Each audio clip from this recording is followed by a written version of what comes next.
In this problem, we are given information about temperature and information about the rate of reactions. We are told that the reaction is 4 times faster at 25 degrees Celsius than it is at 0 degrees Celsius. And from this information, we're going to be able to determine the activation energy.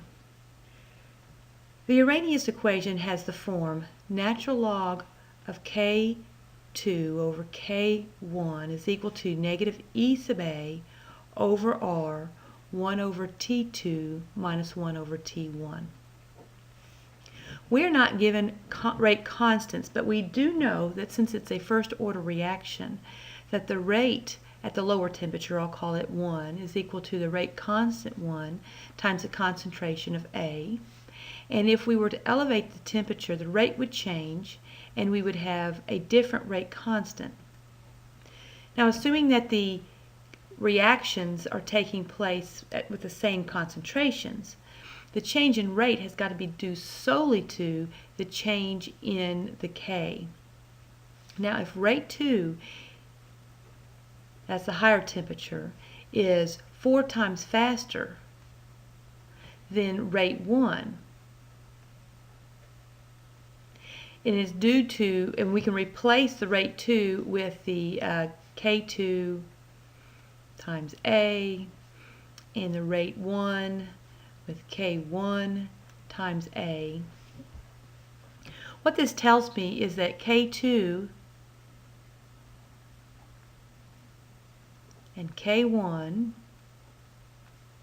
all I've done is divided both sides by this portion.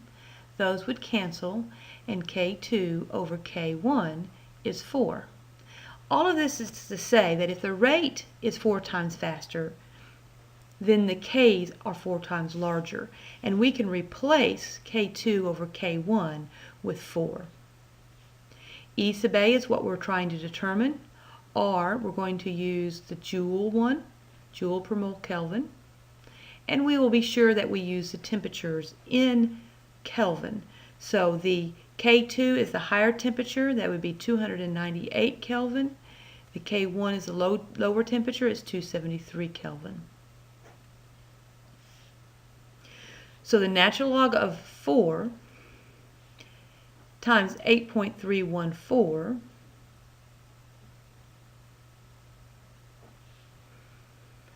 divided by this portion,